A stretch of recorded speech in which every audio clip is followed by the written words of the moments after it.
Welcome to episode 13 of Quadocast, the third installment of the election candidate interview series. Today, we have a candidate running in Catania. Let's dive right in to learn more from him. I'm here with Richard Krol from Catania. Welcome to Quadocast.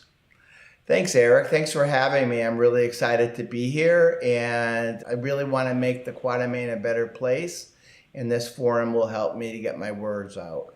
Well, I appreciate you taking a chance. And this is the first time we've ever met in person, so I find it kind of exciting to just be here now and see where it goes. Yeah, you're taller than I thought. Oh, okay. We're on par. I'm at clocking at 6 feet. So your background's in the healthcare and insurance markets and industries as a business professional, a C-type. You've helped a lot with office automation and sales protocols and among other things. How have some of your experiences been applicable to improving life at Quadamain here? Yeah, what I believe is that, with healthcare and the problems that you face is that you have to find creative solutions that are cost effective, right? You got to take money out of the, cost out of the equation and improve productivity. So it's really a use of creativity to solve problems and to think outside of the box. I hate to say reimagine the past, but in this case, you sort of have to. And from that point of view, Catania obviously solves their own problems in their own time and way. What do you think are some of the priorities in your tower that need to be solved next? Right. Well, there's always the ongoing maintenance and the cost and the management and how we manage and how we deliver services that could be improved. We've cut a lot of staff. There's been a little bit of dissatisfaction with some of the residents about some of the staff that we've cut. So we've sort of cut bone, but not necessarily the fat from the budget. But most importantly is that residents like to have meetings and to be informed. And other than learning about a special assessment and then having the meetings that are required for a special assessment. I agree. Over here at our towers, we have our meetings, aside from the ones required, near or almost monthly. Right. And I think that other than, to pass the budget or pass the special assessment this year, I think we all we had is 2 or 3 meetings that had a general agenda. Oh, geez. And we were going through our... Like you're having a quarterly meeting basically at best? Yeah, well, we went from the special assessment to the budget without having a meeting. Was it because something was scheduled and canceled, or they're just not? No, they weren't scheduled and canceled. But we were working on the 40-year. Right. And, to get the construction remediation done and the electrical and all the things done to get our 40-year. And there was no updates. We would rely on a cryptic message from the office to say what was going to be happening next.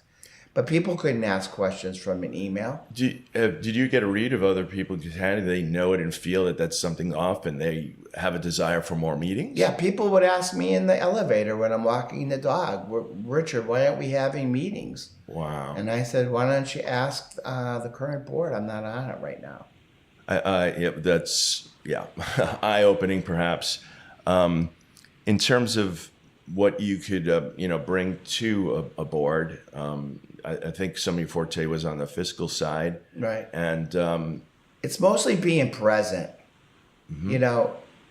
I live here. I'm here 24/7 when I'm not on some exotic trip for a week somewhere. I'm here 24/7, and things happen. And we expect it to happen. And when we have a storm and people have a flooded unit, they would call me when I was on the board, even when I wasn't. Can you give me a hand and help me figure out what to do? And if they needed a sump pump, I knew where to find it. So I was able to solve problems for people because I was here. I didn't need to get the manager involved or anyone else. There are 5 board members. Of the 5, how many are full-time? Well, we have one person that is selling his unit. And we have one person that's here full time, although he has a house in the West, so he does spend some time there. And we have two board members that also are here part-time. One's a full-time resident, but is traveling on business all the time. So we lived on our meetings on Zoom. What little meetings you had. What few meetings we have are been on Zoom.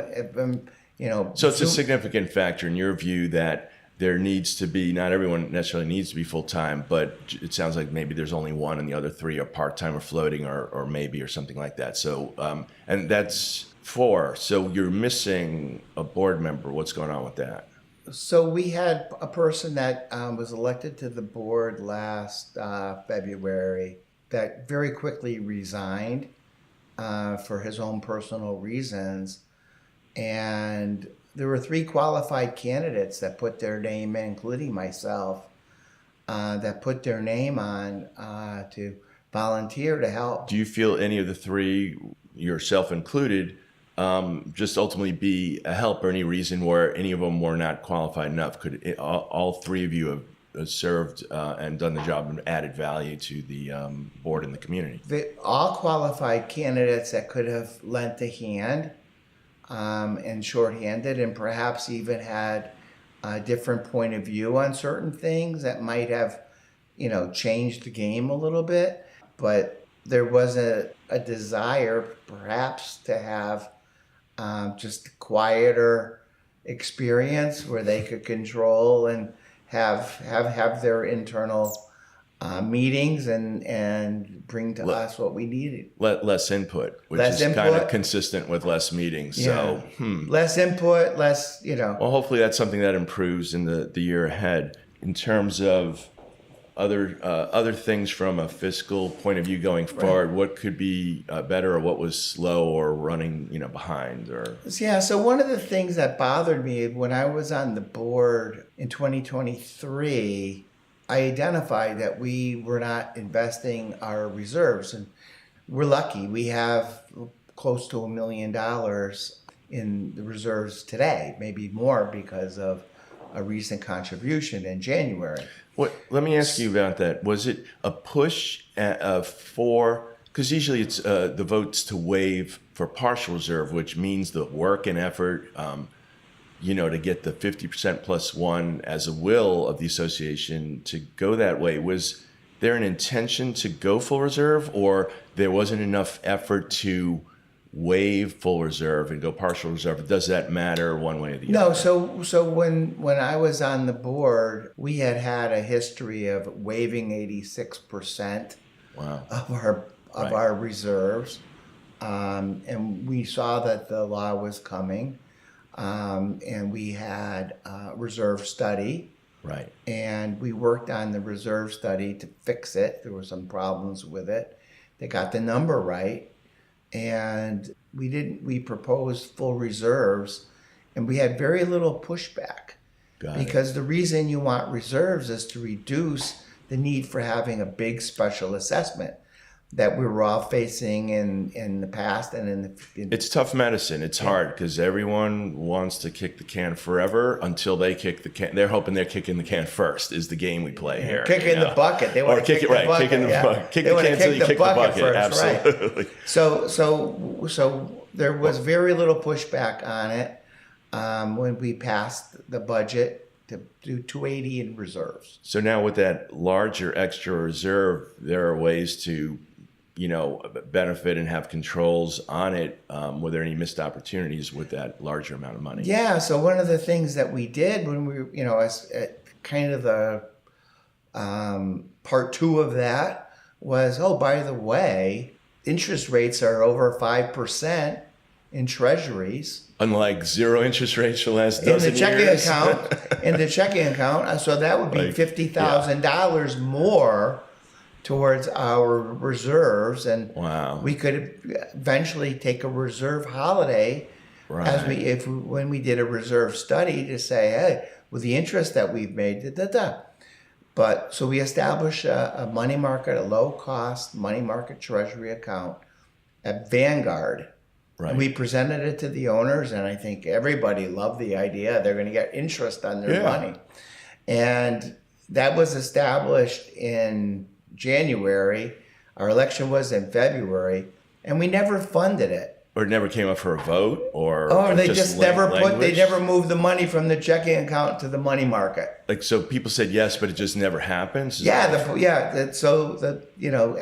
the board either A, forgot about it, or KW, the property manager, didn't want to do it, so it wasn't done. And then total missed opportunity. Yeah, and then in December, we get an email from the property manager that says, "What great news! We invested our reserves in CDs."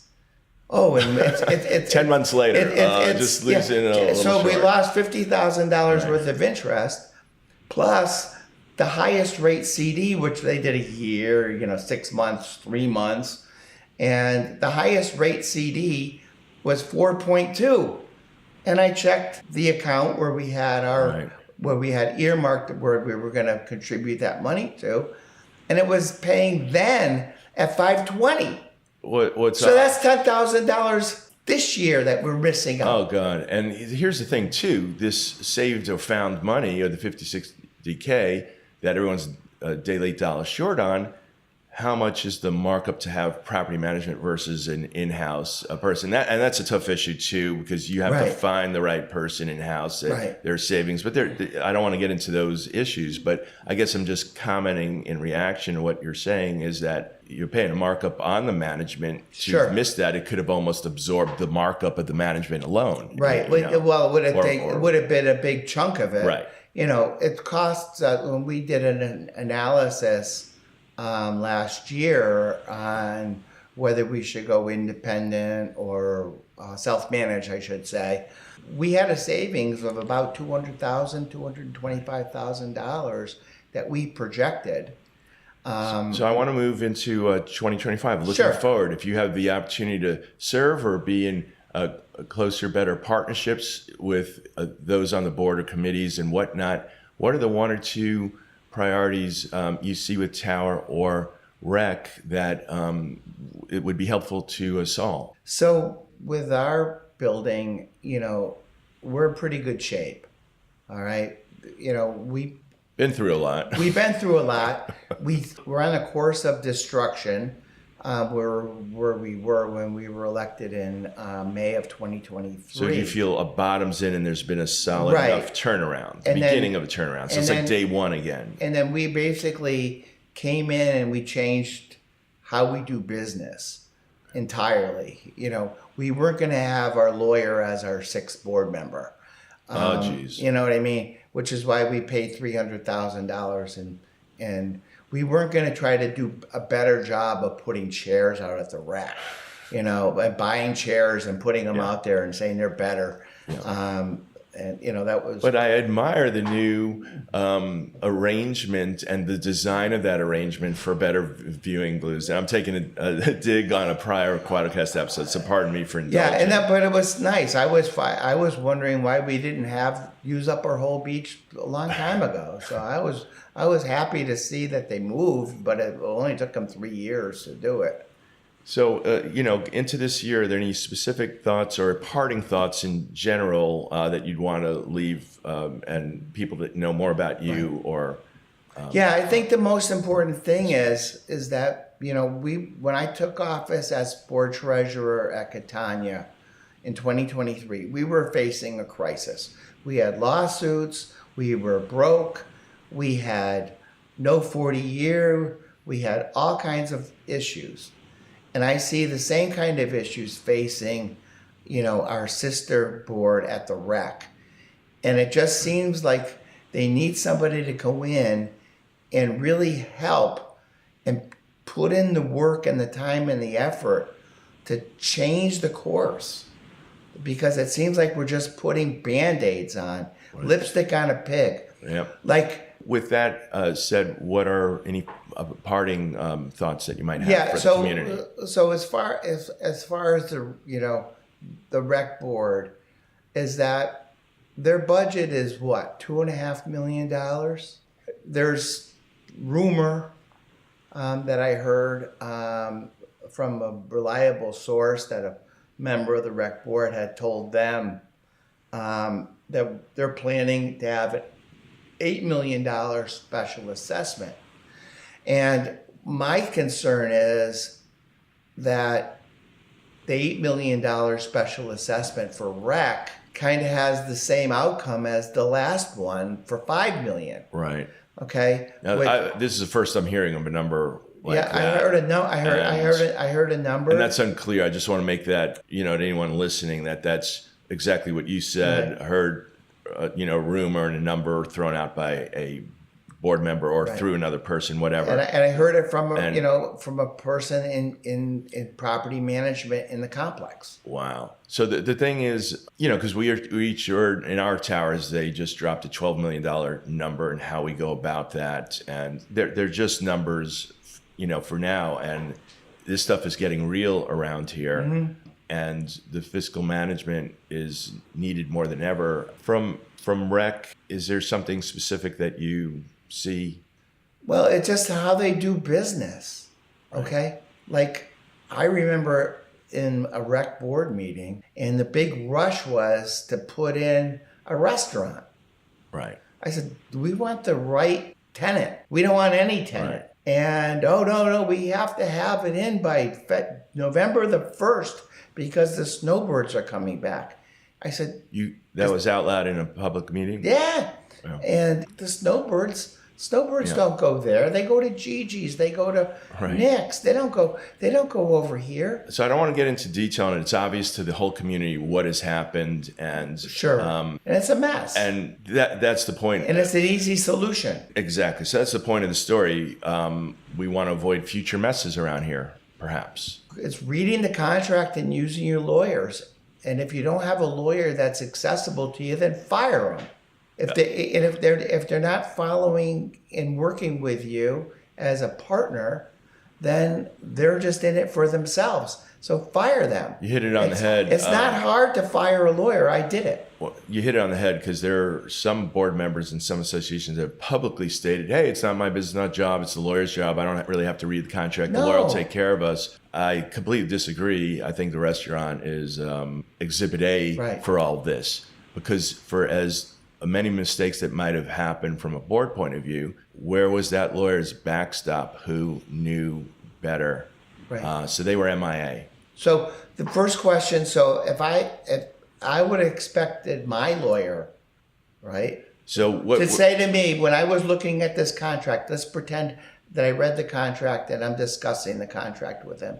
I would have expected him to say, what does this unlimited use of the facilities mean? Right. What could be the risk to that? I expect lawyers to see the language to help me. For the sake of time, I don't want to litigate and get into the specifics of it, but I think you just hit it on the head that legal needs a close eye regardless of what association. And if, like you said earlier, if they're the nth board member, we have a problem. So that's a legal point of view. Help me understand what you know best from a fiscal point of view. Right. How do we stay eagle-eyed and hawk-eyed and make sure that we're getting the savings and the prudence and the risk control so there's no leader that makes rogue decisions without meetings and we find ourselves making several $100,000, even multi-million-dollar mistakes? How do we make sure that kind of never happens to any of us again? It really has to be activity. You have to be active. You have to be talking about, look at every inch of the complex and everything that's going on and bring it to the attention, see what you see, and then talk about it with the others as much as possible, because something might be festering that someone knows about. And the way you solve problems is by collaboration. And sometimes one person might identify a problem and they want to go fix it, but they maybe don't have the right approach and they need a team effort to make that happen. My issue is governance is festering. Well, yeah. And that's hopefully we will see change. Let me ask you, though, about our community, our neighbors, because in a way they're languishing, or this complacency, almost like raising the dead to find interest here. Is there any thoughts of how to engage people more than just the wonderful social, cultural types of activities we have here. How do we get our neighbors a little more involved? Because no board could do it all alone, and we deserve what we get if we stay complacent. So what message might you have a parting message that you might have to neighbors to help? The only way you can engage the neighbors is most people that are here are fully retired like me, all right? But the way to engage neighbors to be helpful and to give their opinions is to give them the information. If they don't have all the information on what's going on and what are the decisions that are out there on the horizon that we're talking about, then they can't give input. And then now you've come to the 11th hour and we're going to vote on it and people get a couple of minutes to ask a question, but it's too late. Right.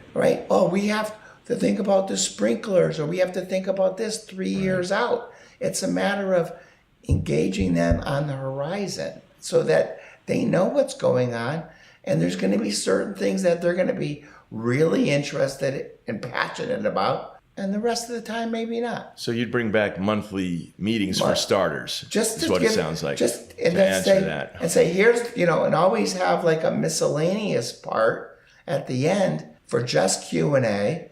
Don't cut it off. And to say, here's the things on the, not agenda items, but here are things that I'm looking at, talking to people about. What are your thoughts? Get input, and that'll foster engagement. Wonderful. Well, Richard, I appreciate you giving me a call and reaching out. It's great to meet you in person, actually have a real conversation about where we live, and I wish you the best of luck in your candidacy. Yep. And if anybody wants to ask me any questions, they can call me directly. It's area code 860-874-8008. I'll never change my number, so you can call me at any time. That's wonderful. All right. Well, with that said, wishing everyone a beautiful day, and that's a wrap.